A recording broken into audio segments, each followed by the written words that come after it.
everybody, this is Rose of Sharon, and I'm back again with another series review.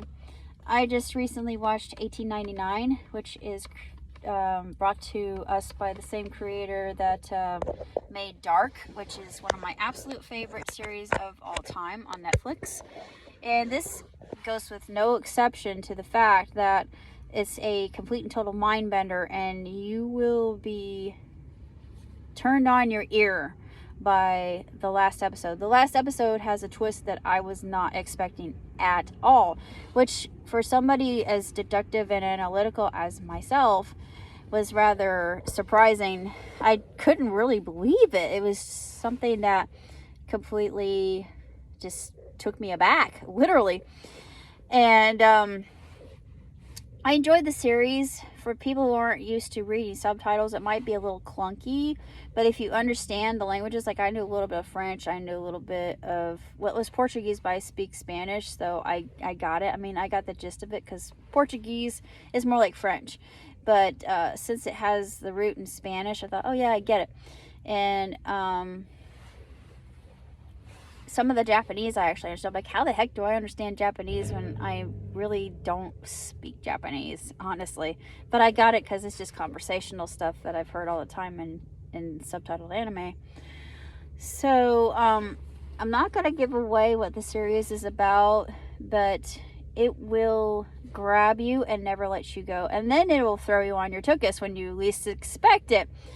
But it was outstanding. Of course, it has some moments that were kind of woke, which I didn't care for. But, you know, nowadays, sometimes they got to make content to, you know, appeal to the masses. And I just didn't think it was necessary. It felt like a takeaway from the plot, honestly. No offense. I'm just saying this is a small nag. But it just felt like a departure from the meat and the coconut, which I really liked. But I read up on whether they're going to have season 2.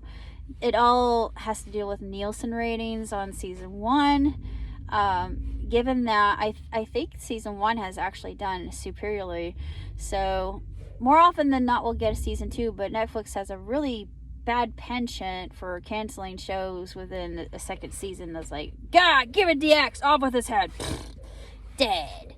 So I'm praying they don't cancel it, because they didn't do that with Dark, and Dark had one of the best endings I've ever seen, honestly. I really enjoyed it. I love that series, and it was really sad, honestly. It's just there's a, you know, a deep sense of tragedy within that whole series. Plus I think it's kind of a cautionary tale as well. But yeah, that one will mess with your head quite a bit, and so will this one. But I like the whole setting of this whole the ship itself. I'm not going to tell you what the name of the ship is because it's very important. But the name of the ship itself, they find themselves lost. There's really unusual things happening. I'm not going to say what they are, but they find themselves off their course, and they want to go to America. So that's just a little taste. That's not all that's not what it's all about. But if I gave it away, you know, to ruin it. But beyond that, I really enjoyed it. So other than that, I really don't have that much else to report about 1899. So until next time, live long and prosper. Ciao,